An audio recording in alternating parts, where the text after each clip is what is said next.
जय प्रयागराज।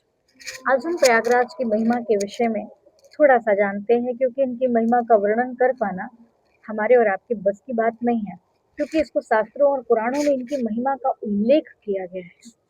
प्रयागराज हमारे भारत का एक प्राण है। हमारे पूरे भारत की आत्मा ही प्रयागराज है। और तो और जिस प्रकार सनातन धर्म अनादि है, ठीक उसी प्रकार प्रयागराज भी अनादि है। यह देवताओं की तपस्थली है। यहाँ हमारे सृष्टिकर्ता श्री ब्रह्मा जी ने यज्ञ किया है, और ये देवता ऋषि मुनियों की तपस्थली बताई गई है। तीर्थराज प्रयाग हमारे पूरे भारत की आत्मा है। यहाँ पर करोड़ों भक्त देशों तथा विदेशों से बिना किसी निमंत्रण के इसी तीर्थराज की भूमि में आकर के माँ त्रिवेणी संगम मैया की गोद में आकर के स्नान करते हैं। यह गंगा यमुना सरस्वती का संगम ही नहीं, अपितु ज्ञान, वैराग्य तथा भक्ति का एक संगम है। क्योंकि व्यास जी ने ब्रह्म पुराण में स्पष्ट रूप से बताया है, प्रकृष्टत्वा प्रयागो असो प्राधान्ययात राजा शब्दवान। यह सारे तीर्थों का राजा है, क्योंकि राजा से ही तो लोग मिलने आते हैं। तभी तो गोस्वामी तुलसीदास जी ने रामचरितमानस में कहा कि देव दनुज किन्नर नर श्रेणी सादर मन जही सकल त्रिवेणी। यहाँ देवता, दैत्य, किन्नर, यहाँ ऐसा कौन है जो नहीं आता है? और आकर के सब क्या करते हैं कि सादर मन जही सकल त्रिवेणी, और आकर के सब प्रेम पूर्वक इसी प्रयागराज में आकर के सब आस्था की डुबकी लगाते हैं कि पूज ही माधव पद जल जाता परसे अजय वट हर सही गाता। यहाँ साक्षात भगवान श्री हरि नारायण अक्षय वट के स्वरूप में इसी प्रयागराज में विद्यमान है। और यहाँ पर क्या है कि तहाँ होय मुनि ऋषय समाजा जाहि विमन जहि तीरथ राजा।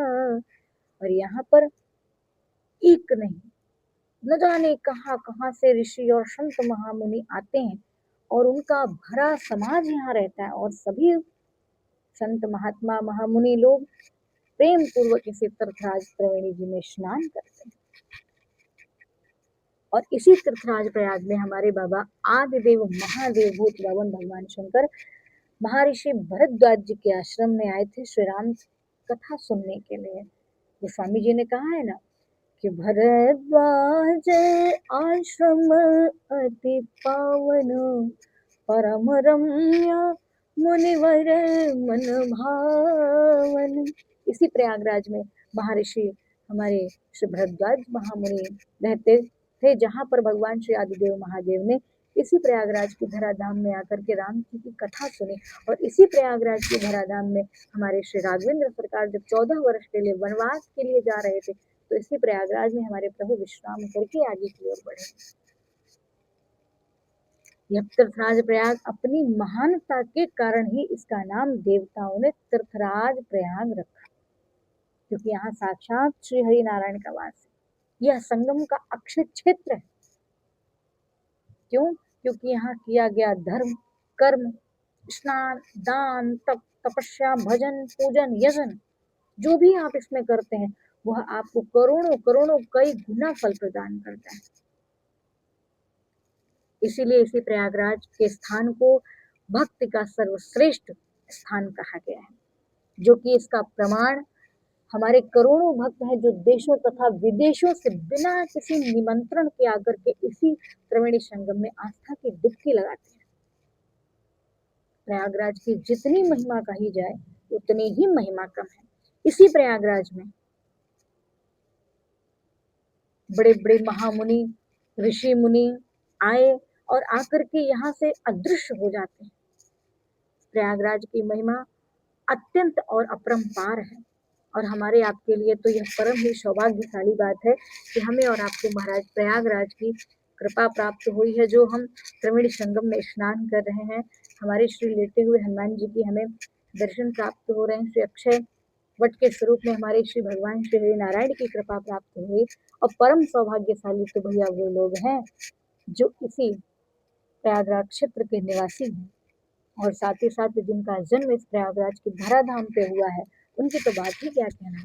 वो तो स्वयं अपने आप में सौभाग्यशाली हैं, और उसी में से सौभाग्यशाली मैं स्वयं अपने आप को समझती हूँ, क्योंकि इसी प्रयागराज की धराधाम में मेरा भी जन्म हुआ है।